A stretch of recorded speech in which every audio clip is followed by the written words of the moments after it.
Government ने कुछ safe guard बनाया है जिससे कि वो लीडर अपनी अथॉरिटी का मिसयूज ना करे। This misuse of authority can result in gross injustice as demonstrated in the classroom situation below. ये जो वो लोग मिसयूज करते हैं अपनी अथॉरिटी का, वो एक रिजल्ट हो जाता है। उसका क्या रिजल्ट आता है कि हमारे साथ इनजस्टिस हो सकती है, ग्रॉस इनजस्टिस हो सकती है। एज डेमोन्स्ट्रेटेड, ये क्लास में एक डेमोन्स्ट्रेशन करके बताया गया है कि आपके साथ गवर्नमेंट ने एक सेफगार्ड प्रोवाइड किया है, बट अगर वो लोग अपनी लीडर्स अपनी अथॉरिटी का मिसयूज करेंगे तो एक ग्रॉस इनजस्टिस होगा। That is demonstrated. Let's study what is demonstrated in your book. Suresh is a class monitor. Suresh एक क्लास मॉनिटर है। He is bully, he is a bully. Suresh एक क्लास मॉनिटर है और वो बहुत बुल्ली टाइप का पर्सन है। यू कैन से कि सबको हमेशा धमकी देना, बोलना, मेरी बात मानना। And his classmates are not too fond of him. उसके जो क्लासमेट्स हैं सब उसे पसंद नहीं करते हैं। And Mrs Roy, the class teacher has to leave the classroom on some urgent work. तभी मिसेस रॉय को तुरंत ही उस क्लास से बाहर जाना पड़ा क्योंकि उन्हें कुछ सम अर्जेंट वर्क आ गया था। She asked सुरेश, उन्होंने सुरेश जो क्लास टीचर है उसे माइंड करने के लिए क्लास कहा। Suresh start picking on Anil. Suresh ने क्या किया? जैसे सुरेश को ये मौका दिया कि आप आके क्लास को माइक करो, वो तुरंत ही उसने अनिल को परेशान करना स्टार्ट कर दिया। किसे परेशान करना स्टार्ट कर दिया? अनिल को। Anil, today I am going to report you to Mrs Roy. उसने कहा कि अनिल, आज मैं तुम्हारी शिकायत मिसेस रॉय से करूँगा। But what have I done? लेकिन मैंने क्या किया है? वॉट आई हैव डन, मैंने क्या किया है? Have I done? Ma'am, why? When Mrs. Roy returns to this class, जैसे मिसेस रॉय क्लास में रिटर्न होकर आती हैं, ma'am, while you were away, Anil kept talking loudly and disturbing the class. He would not listen to me. उसने, जो सुरेश है, उसने ma'am से झूठ बोलना स्टार्ट किया और कहा कि जब आप क्लास में नहीं थी तो अनिल बहुत ज़ोर से बातें कर रहा था और क्लास को डिस्टर्ब कर रहा था और वो मेरी बात भी नहीं मान रहा था। Anil, you will have to stay back after school today and right, I will not disobey the class monitor 100 time. और मैम ने तुरंत अनिल को पनिशमेंट दे दी और कहा कि स्कूल के बाद आप यहाँ पे रुकेंगे और 100 टाइम्स आप अपनी कॉपी में लिखेंगे that I will not disobey the class monitor. मैं क्लास मॉनिटर की बात मानूंगा, मैं उसकी बात को डिसओबे नहीं करूँगा 100 time. But ma'am, I did not do anything. लेकिन अनिल ने कहा कि मैंने तो कुछ किया ही नहीं है। अनिल राइट था, अनिल ने तो कुछ भी नहीं किया था। And in democratic societies, in democratic study, in what ways is the class monitor misusing his power? उसने क्लास मॉनिटर ने अपने मिसयूज की power. And in which of the following situation is a minister misusing his power? और कौन सी ऐसी situation है जिसमें minister भी अपनी पावर्स को मिसयूज कर सकते हैं? Like refuses to sanction a project of ministry for some technical reason. जैसे उन्होंने इस प्रोजेक्ट को सेंक्शन करने से मना कर दिया, कहा कि इसमें टेक्निकल रीजन इसका इशू है, टेक्निकल रीजन इसके कुछ इश्यूज हैं। Threaten to send his security staff to rough up his neighbour. अपने सिक्योरिटी स्टाफ को अपने नेबर को परेशान करने के लिए भेज देना। Call up the police station asking them not to register complain that is likely to be filed against his relative. जो उसके रिलेटिव के अगेंस्ट अगर कंप्लेन लिखी जा रही हो तो उसको भी मना कर देना। ये सब मिसयूज होते हैं पावर जो मिनिस्टर्स यूज करते हैं। And in democratic society democratic society में the constitution often lays down rules that guard against this misuse of authority by our political leader.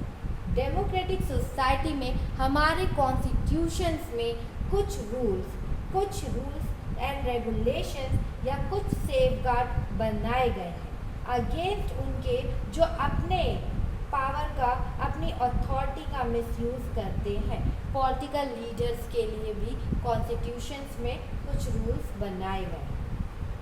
That in the case of the Indian constitution, in the case of the Indian constitution की बात करें, about which you will study more later in this chapter. इस chapter में आप Indian constitution के बारे में काफ़ी अच्छे से आगे पढ़ेंगे। Many of these laws are contained in the, आपके कई लॉज फंडामेंटल राइट्स में, सेक्शन ऑन फंडामेंटल राइट्स में कंटेन करते हैं आपके बहुत सारे laws. Do you recall the chapter on the Dalit writer Om Prakash Valmiki experience in school from your class 7 book?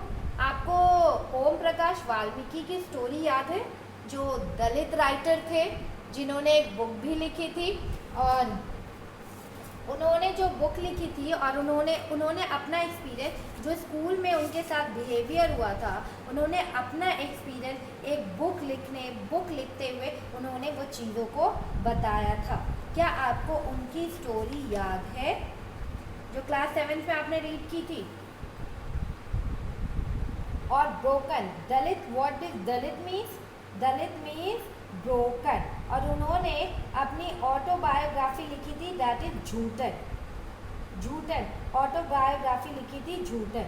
और उसमें उन्होंने he writes I have to sit away from the other, और उन्होंने उसमें अपनी पूरी बात लिखी थी कि उनके साथ कैसा बिहेव किया जाता था स्कूल में। दलित मीन्स उनके साथ कैसा बिहेव किया जाता था स्कूल में, डिफरेंटली उन्हें ट्रीट किया जाता था, उनकी डिग्निटी को हर्ट किया जाता था। और उन्हें जो दलित था, दलित मीन्स ब्रोक कर दिया जाता था। मीन्स कि जब भी वो स्कूल जाते थे उन्हें सब बच्चों से अलग बैठाया जाता था, नीचे दूर बैठाया जाता था। सेकेंड, जब वो उन्हें पूरा स्कूल, पूरे प्लेग्राउंड में स्वीप करने के लिए कहा जाता था। In that chapter we talked about the discrimination. उस चैप्टर में हमने पढ़ा था डिस्क्रिमिनेट कैसे किया गया था, ओम प्रकाश को कैसे फेस करना पड़ा था डिस्क्रिमिनेशन, क्योंकि वो दलित था, क्योंकि वो छोटी कास्ट का था। You read about how the Indian constitution guarantees the right to equality to all persons and say that no citizens can be discriminated against on grounds of religion, race, caste, gender and place of birth। आपने पढ़ा है कि हमारा constitution हमें कैसे safeguard provide करता है। उस हमारे कॉन्स्टिट्यूशन ने हमें राइट टू इक्वालिटी का अधिकार दिया, ऑल पर्सन्स को राइट टू इक्वालिटी का अधिकार दिया। And says that no citizens can be discriminated, और कहा है किसी भी सिटीजन के साथ आप डिस्क्रिमिनेट नहीं करेंगे उनके रिलीजन के बेसिस पे, on the grounds of religion, on the ground of race, on the ground of caste, on the ground of gender and the place of birth. The right to equality is one of the fundamental right guaranteed by the Indian Constitution। Right to equality is one of the fundamental institution। ये एक fundamental institutions है जो हमारे constitutions में guarantee, safe guard के लिए हमें provide किया गया है सारे पीपल्स को।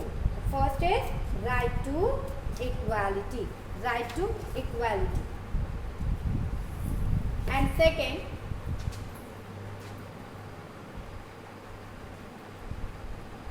another important function that a constitution plays in a democracy, एक another important function है that constitution plays in a democracy that to ensure that, वो ensure करती है कि जो dominant group है, जो ताकतवर group है, does not use its power against other, does not use its power against other, less powerful people और ग्रुप्स। वो जो डोमिनेंट पीपल है वो अपनी पावर का इस्तेमाल लेस पावरफुल पीपल और ग्रुप्स पे नहीं करेंगे। द स्टोरी बोर्ड, नीचे एक स्टोरी बोर्ड है, इसमें कुछ डिमॉन्स्ट्रेशन है, ऐसा ही कुछ सिचुएशन क्रिएट करके आपको ये स्टोरी बताई गई है। Let's start. First, the game period is about to begin. Game period start होने वाला है and some students are saying that कि no we will play cricket, हम क्रिकेट खेलेंगे। And the girls are saying let's play basketball today for a change. Basketball खेलते। Let's start our story, continue our story. The game period is about to begin. No, we will play cricket. Boys are saying no, we will play cricket. हम cricket खेलेंगे। और let's play basketball today for a change. आज basketball खेलते हैं कुछ changes के लिए। But we always have to do what the boys want because they are in majority. हमें वो सब गर्ल्स आपस में बात करें कि हमें वो चीज़ें करनी पड़ती हैं जो बॉयज़ चाहते हैं, बिकॉज क्योंकि वो मेजॉरिटी में है तो हमें वो सारी चीज़ें करनी पड़ती हैं। Ma'am should think of another way to make decision. Ma'am को कुछ और वे सोचना चाहिए, कुछ और तरीका सोचना चाहिए और हमारे विशेस को भी उन्हें सुनना चाहिए। The teacher decides to settle the problem with a show of hand. Teacher ने डिसाइड किया कि इस प्रॉब्लम को सबको कहेंगी कि वो अपनी अपनी राय दे। दैट ही वी वॉन। बॉयज़ कह रहे हैं कि हम जीत गए। और there are more boys in the class. और राइट भी है, क्योंकि जब ज़्यादा बॉयज़ हैं तो उनके पक्ष में ही हाथ उठेगा, उनके डिसीजन, और गर्ल्स के अगेंस्ट में डिसीजन आएगा। तो बॉयज़ चिल्लाने लग गए हम जीत गए। और मैम को कुछ दूसरा तरीका ढूंढना चाहिए। ये तरीका मैम को नहीं लेना चाहिए क्योंकि मेजॉरिटी ऑफ बॉयज़ उस क्लास में सबसे ज़्यादा है। Such unhealthy situations can occur in democratic society also.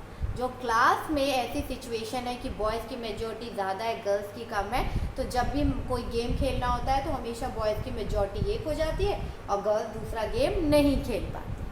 सब पूरी क्लास को वही गेम खेलना पड़ता है। तो ऐसे ही हमारी डेमोक्रेटिक सोसाइटीज़ में भी कुछ अनहेल्दी सिचुएशंस हैं। Too, where a majority can continuously enforce decision. वहाँ कुछ जो मेजॉरिटी है वो हमेशा कंटिन्यूसली एनफोर्स करती है अपने डिसीजंस को माइनॉरिटीज़ पे। That exclude minorities and go against their interest. हमेशा माइनॉरिटीज़ के अगेंस्ट, उनके इंटरेस्ट के अगेंस्ट, क्योंकि वो मेजॉरिटी में है तो वो अपना वर्क करते हैं, और उनके अगेंस्ट हमेशा मतलब उनकी बात वो नहीं सुनते हैं, हमेशा उन पे थोपते हैं। लाइक बॉयज़ क्या करते थे गर्ल्स पे कि आज हम क्रिकेट खेलेंगे and girls are saying that some change, let's play football. But ma'am ने क्या कहा कि सब लोग अपनी हाथ उठा के मेजॉरिटी में देंगे किन्हें क्रिकेट खेलना पसंद है और किन्हें फुटबॉल। तो वो मेजॉरिटी ऑफ बॉयज़ थी उस क्लास में तो सब ने हाथ उठा दिया तो बॉयज़ जीत गए। ऐसे हमारी सोसाइटीज़ में भी होता है, जो मेजॉरिटी ऑफ पर्सन्स हैं वो जीत जाते हैं और जो मेजॉरिटी में नहीं रहते हैं वो उन्हें घुट घुट कर लाइफ जीनी पड़ती है, यू कैन से।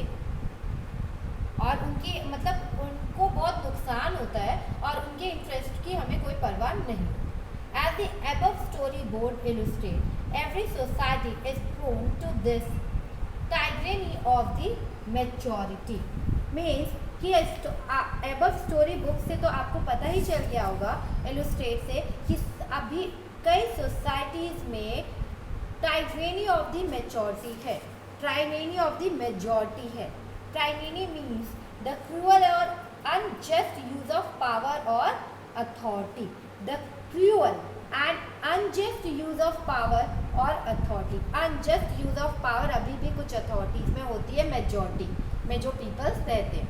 The constitution usually contains rules that ensure that minorities are not excluded from anything that is routinely available to the majority। Constitutions में कुछ रूल्स बनाए गए हैं दैट एंश्योर, कुछ उस रूल्स में एंश्योर किया गया है कि जो माइनॉरिटीज़ को किसी भी डिसीजन से एक्सक्लूड नहीं किया जाएगा। जो रूल्स रेगुलेशन माइनॉरिटीज़ के मेजॉरिटी के लिए हैं, वही रूल्स एंड रेगुलेशन माइनॉरिटीज़ के लिए भी हैं, और वो सबके लिए बराबर इक्वल, राइट टू इक्वालिटी, सबके लिए इक्वल हैं सारे रूल्स। मेजॉरिटी की ही बात नहीं मानी जाएगी। Another reason why we have a constitution, another reason why we have a constitution is precisely to prevent this tyranny or domination by the majority of a minority. Another reason है कि हमें constitution की ज़रूरत क्यों पड़ी।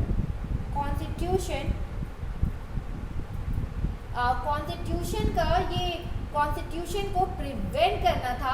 Another reason है कि constitution को प्रिवेंट करना था टायरेनी, क्रूएल्टी से, डोमिनेशन, जो मेजॉरिटी ऑफ पीपल्स माइनॉरिटीज़ के खिलाफ कर रहे थे, उनको इस चीज़ में उनको प्रिवेंट करने के लिए कॉन्स्टिट्यूशन ने कुछ रूल्स बनाए। This can refer to one community dominating another. इसका मतलब है कि इसका मीन्स है कि जो वन कम्युनिटी, जो मेजॉरिटी ऑफ पीपल, वो ऑलवेज डोमिनेट करते हैं अनदर पीपल्स को। That is inter community domination. इसे हम इंटर कम्युनिटी डोमिनेशन कहते हैं। और members of one community dominating other within the same community, that is intra community domination. एक तो इंटर कम्युनिटी डोमिनेशन होता है। इंटर कम्युनिटिव डोमिनेशंस में क्या होता है कि एक कम्युनिटी दूसरे पर अपना दूसरी कम्युनिटी पे हक जताती है, that is inter community. And intra community में क्या होता है कि एक ही कम्युनिटी के लोग होते हैं, एक ही कम्युनिटी के लोग होते हैं। Inter community and intra community. Inter community में एक कम्युनिटी के पीपल दूसरे कम्युनिटी के पीपल्स को डोमिनेट करते हैं। यू कैन से एक पीपल, जैसे मेजॉरिटी ऑफ सबसे ज़्यादा मेजॉरिटी बॉयज़ की थी, तो वो हमेशा गर्ल्स को डोमिनेट करते थे।